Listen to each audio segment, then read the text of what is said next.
Yuk.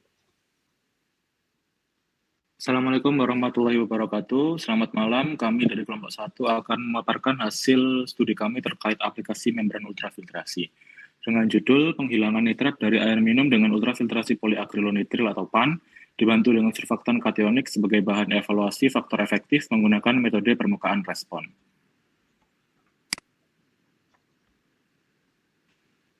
Kelompok kami terdiri dari Ahmad Zaki Masyur, Atas Syams Rizal, Nabila Fauzi Zahusna, dan Rosa Budino Ferdiana. Untuk selanjutnya akan dijelaskan oleh Saudara Zaki. Dipersilahkan. Baik, terima kasih atas waktunya. Oke, pertama mengenai latar belakang. Kontaminasi nitrat air minum menjadi perhatian serius di seluruh dunia. Di kawasan industri, konsentrasi nitrat dalam air hujan biasanya lebih dari 5 mg per liter dan di permukaan air bervariasi dari 0 sampai 18 mg per liter. Tingkat kontaminan maksimum nitrat dalam air minum yang diperbolehkan oleh WHO adalah 10 ppm.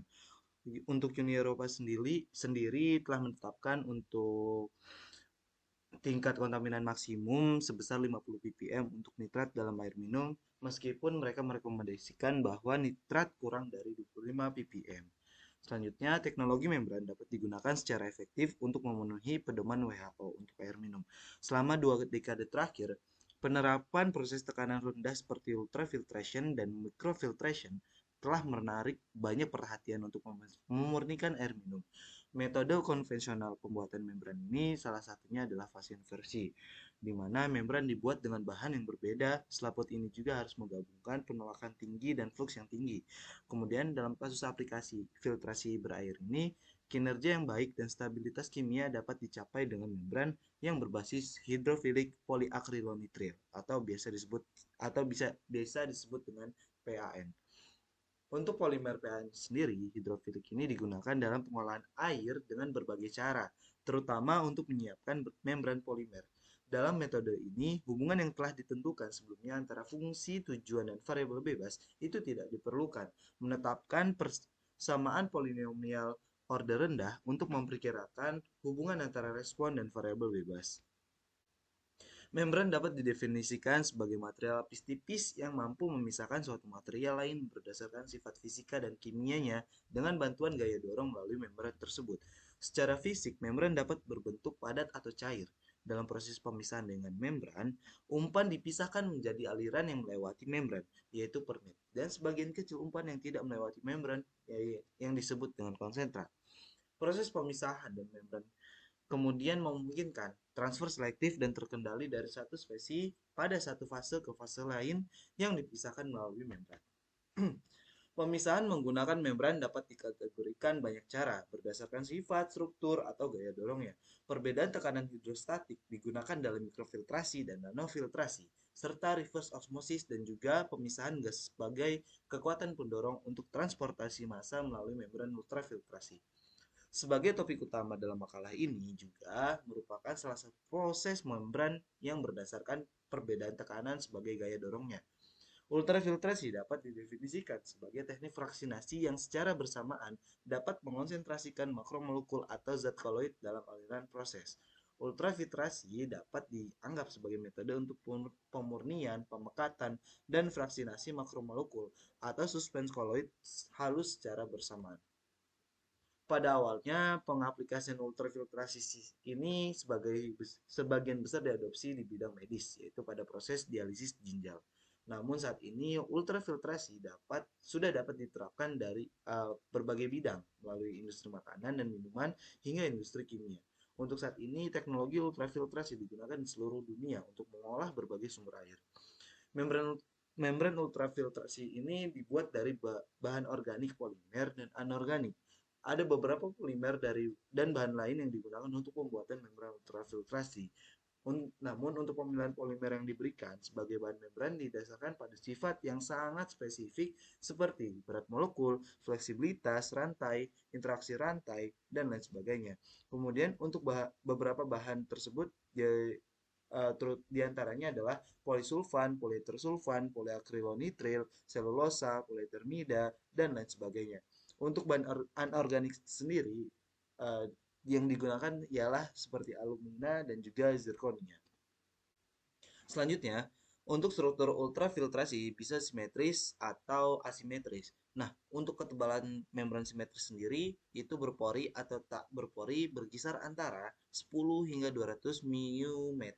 Kemudian, ketahanan terhadap perpindahan massa ditentukan oleh ketebalan membran total.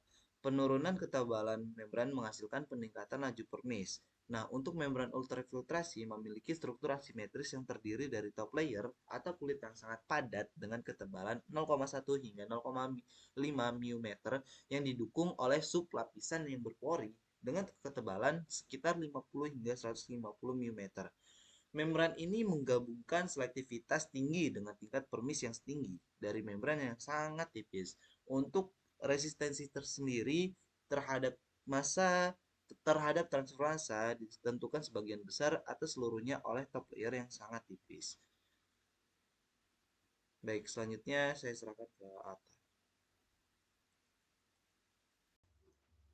Ya, terima kasih. Untuk selanjutnya akan dibahas terkait dengan struktur bahan dasar dan karakteristik dari raw material itu sendiri. Polyacrylonitrile atau PAN merupakan polimer organik yang merupakan hasil sintesis secara kimia oleh monomer-monomer akrylonitrile. PAN merupakan polimer yang memiliki densitas rendah, namun memiliki kekuatan yang sangat tinggi serta elastisitas yang besar.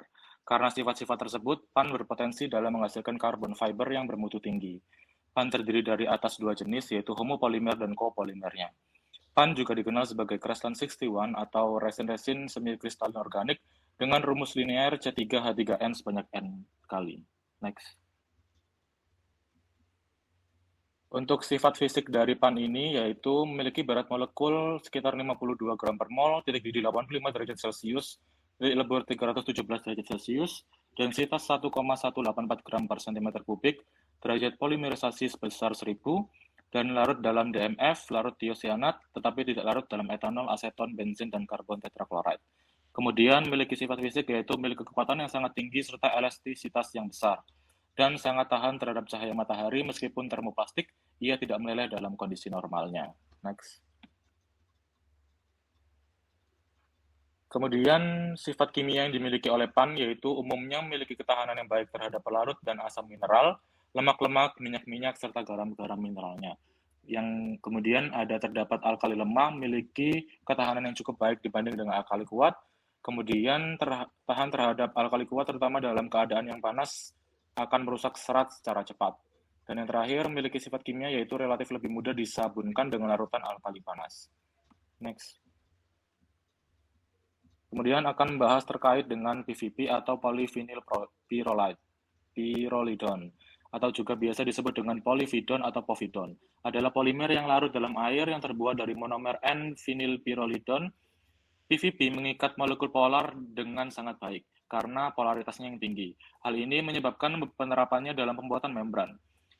Penambahan PVP sebagai polimer hidrofilik organik dalam pembuatan membran berpori secara inversi fasa dapat meningkatkan permeabilitas dan selektivitas membran ultrafiltrasi.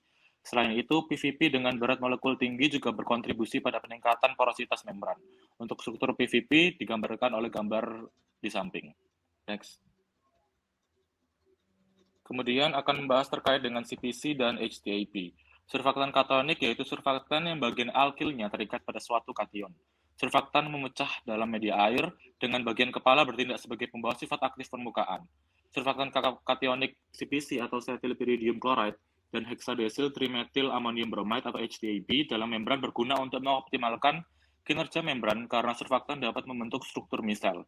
Misel memiliki potensial listrik yang tinggi pada permukaannya, di mana kontaminan yang bersifat sebagai anion maupun kation dapat diatasi bergantung pada karakteristik muatan kontaminan tersebut. Ketika misel melewati membran ultrafiltrasi, misel tertahan pada permukaan membrannya. CPC adalah senyawa kation amonium kuartener yang memiliki rumus kimia C21H38Cln dan gambar dari struktur senyawa ini dapat digambarkan pada gambar di bawah. Kemudian untuk HTAP merupakan salah satu contoh dari surfaktan kationik yang memiliki sifat mudah larut. Apabila surfaktan dimasukkan ke dalam campuran air dan minyak akan membentuk struktur asosiasi berupa emulsi, kristal cair, dan mikroemulsi. Struktur dari senyawa ini dapat digambarkan pada gambar di bawah. Next. Selanjutnya pembuatan membran akan dijelaskan oleh Saudari Nabela. Dipersilakan. Untuk pembuatan membran di sini akan membahas tentang bahan, konsentrasi surfaktan dan nitrat, persiapan membran, style instrumentasi dan pengujian membran. Next. Fungsi-fungsi bahan dalam pembuatan membran itu ada 1. Poliakronitil atau PAN dengan berat molekul rata-rata 100.000 gram per mol sebagai bahan baku utama pembuatan membran. Kemudian ada PVP dengan berat molekul 40.000 gram per mol sebagai bahan aktif adiktif maupun mengurangi sifat hidrofobisitas dan peningkatan performa filtrasi pada membran. Kemudian ada CPC dan HTAP itu untuk surfaktan kationik. Lalu ada DMF. DMF di sini digunakan sebagai pelarut dalam pembuatan serat polimer atau film. Next. Untuk pembuatan membran itu harus diketahui konsentrasi surfaktan dan nitratnya. Nitrat dan surfaktan ini diukur dengan menggunakan spektrofotometer UV vis yang dilarutkan dalam 1 m HCl. Untuk pelarutan dengan 1 m HCl ini untuk mencegah ion hidroksida dan terinfeksi karbonat sebelum pengukuran UV. Panjang gelombang yang diinginkan untuk menentukan nitrat sekitar 220 nanometer. Kemudian untuk instrumen pembuatan membran sendiri menggunakan stainless steel volume 2,5 liter yang terhubung ke kapsul gas nitrogen untuk memberikan tekanan pada cairan untuk melewati membran. Next. Sedangkan untuk pembuatan membran itu menggunakan metode inversi fasa. Larutan campuran 16% B per B dibuat dengan mencampurkan PAN dan DMF yang diinginkan. Campuran diaduk dan dipanaskan pada suhu sekitar 50 derajat Celcius, lalu didiamkan selama 24 jam pada suhu kamar. Film ketebalan 150, 200 dan 250 mikrometer dibuat pada plat kaca dengan pisau manual yang dapat disesuaikan. Setiap film dibiarkan pada udara terbuka selama 90 detik dan kemudian direndam dan penangas air destilasi ganda pada suhu 25 derajat Celcius. Untuk menyelesaikan proses inversi fasa, membran digunakan setelah 6 jam. Next. Nah, kemudian akan dijelaskan oleh Rosa. Hasil dan diskusi. Berdasarkan pada data presentasi rezeki nitrat, tujuan penelitian ini adalah pemisahan nitrat yang dapat menyebabkan konsentrasi surfaktan lebih besar dari konsentrasi kritisnya. Penolakan surfaktan mendekati 100% dan 86% konsentrasi surfaktan sehingga lebih rendah dari CMC. Untuk tabel dapat dilihat dari slide. Next.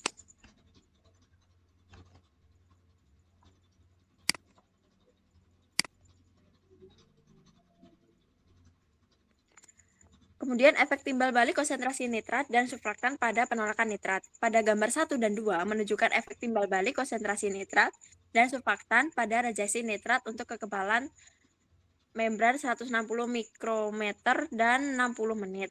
Untuk waktu yang dipilih pada gambar ini untuk memastikan kondisi steady state atau konstan. Dari gambar bahwa reaksi kedua surfaktan pada konsentrasi surfaktan di bawah CMC memiliki nilai rendah. Nilai optimum untuk HTAB terjadi pada konsentrasi nitrat yang lebih rendah sehingga menunjukkan kinerja HTAB yang sesuai pada konsentrasi nitrat rendah. Peningkatan rasio surfaktan atau kontaminan menyebabkan peningkatan penolakan untuk CPC. Penolakan meningkat pada awalnya, mencapai puncaknya dan kemudian turun. Ion nitrat ditangkap oleh misel HTAB lebih efisien dan hal ini menyebabkan kinerja HTAB lebih baik daripada CPC dalam konsentrasi rendah 40 ppm. Next.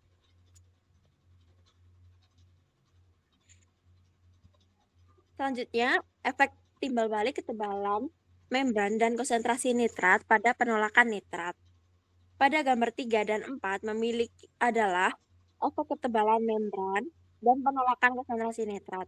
Untuk CPC pada gambar 3A dan 4A menunjukkan reaksi meningkat dengan konsentrasi nitrat. Pada gambar 3B dan 4B untuk HTAB reaksi meningkat dengan menaikkan konsentrasi nitrat hingga mendekati 80 ppm dan kemudian menurun dengan meningkatnya konsentrasi nitrit. Pada gambar 5A dan sampai C menunjukkan gambar SEM dari 3 penampang membran dengan ketebalan yang berbeda, seperti gambar dengan ukuran pori membran poliakrilonitril meningkat dengan meningkatnya ketebalan sehingga dapat terjadi peningkatan flux. Peningkatan STAB ini memiliki ketebalan 200 mikrometer dengan konsentrasi nitrat 80 ppm, sedangkan CPC masing-masing adalah 150 sampai 200 mikrometer dan 200 ppm. Next, untuk gambar SEM dapat dilihat dari slide-nya selanjutnya.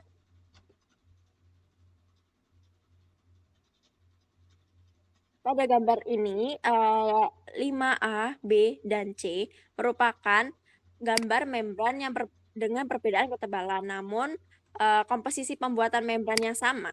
Ini sama seperti subbab membran preparation. Hal ini hanya untuk menunjukkan bahwa dengan meningkatnya ketebalan membran, maka akan meningkatkan pula ukuran pori membran yang akan berdampak langsung terhadap flux dan rejeksi terhadap nitrat. Untuk gambar ini terkait perbedaan komposisi dengan penambahan surfaktan CPC dan atau STAB tidak dijelaskan. Next.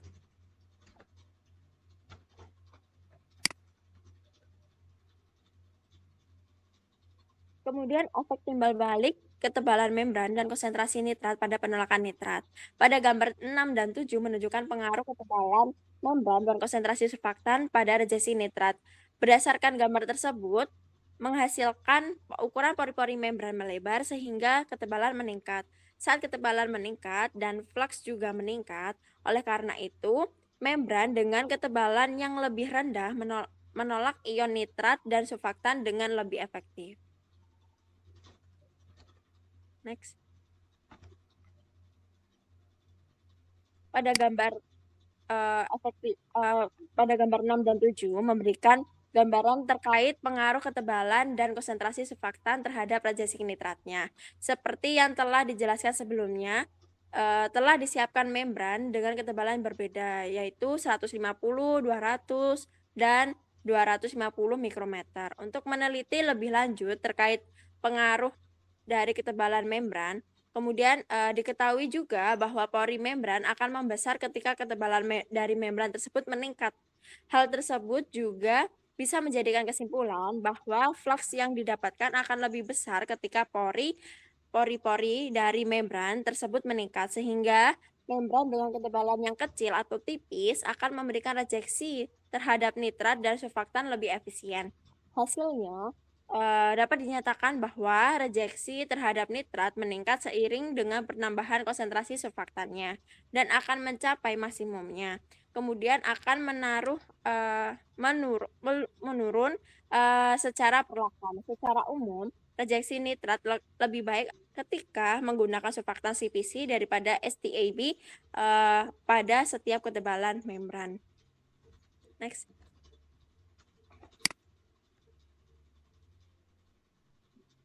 Berdasarkan hasil yang didapat, rejeksi nitrat menggunakan surfaktan STAB dengan konsentrasi nitrat 40 ppm dapat dinilai lebih baik daripada rejeksi menggunakan surfaktan CPC dengan konsentrasi yang sama. Serta pada kedua surfaktan dengan konsentrasi di bawah CMC memberikan rejeksi yang cenderung kecil terhadap nitrat. Meskipun STAB memiliki performa yang cenderung lebih baik daripada CPC pada konsentrasi yang besar, CPC memiliki tingkat rejeksi nitrat yang lebih tinggi dibandingkan STAB dikarenakan distribusi muatan atom positif pada atom nitrogen, CMC level, dan ketahanan spasialnya. Nitrat ditangkap oleh misel melalui interaksi elektrostatik, kemudian nitrogen yang ada di kepala molekul STAB memiliki muatan positif yang lebih rendah dibandingkan N-atom piridinium di kepala CPC karena jumlah karbon dari kedua ekor surfaktan yang sama. Memiliki sifat hidrofobik yang sama juga. Kemudian berdasarkan referensi CMC pada media air, yaitu CPC 0,9 dan STAB 0,92, dan STAB ini memiliki CMC yang sedikit lebih besar dan kemungkinan STAB ini akan membentuk misel yang lebih sedikit. Selain itu, terlihat bahwa kepala STAB dengan 3 gugus metil memiliki penghalang spasial yang lebih besar dari ion muatan. Next.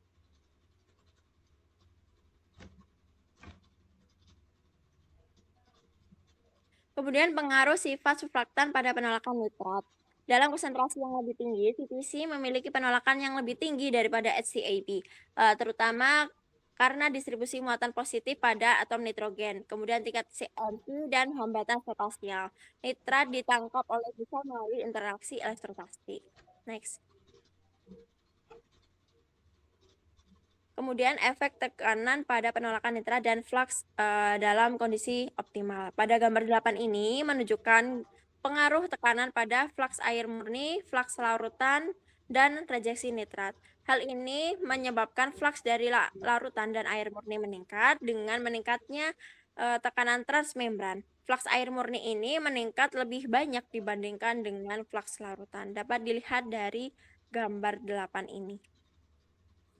Next. Evaluasi kinerja membran optimal yang dimodifikasi PVP.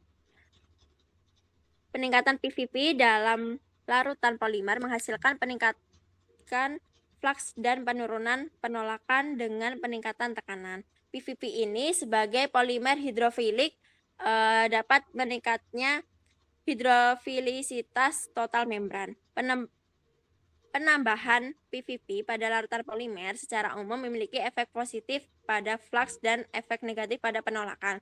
Peningkatan hidrofilisitas dan deformasi morfologi menghasilkan flux yang lebih tinggi pada tekanan yang lebih tinggi juga, tetapi lebih sedikit penolakan. Sedangkan ketebalan membran sekunder meningkat dengan meningkatnya hidrofilisitas dan deformasi morfologis. Next.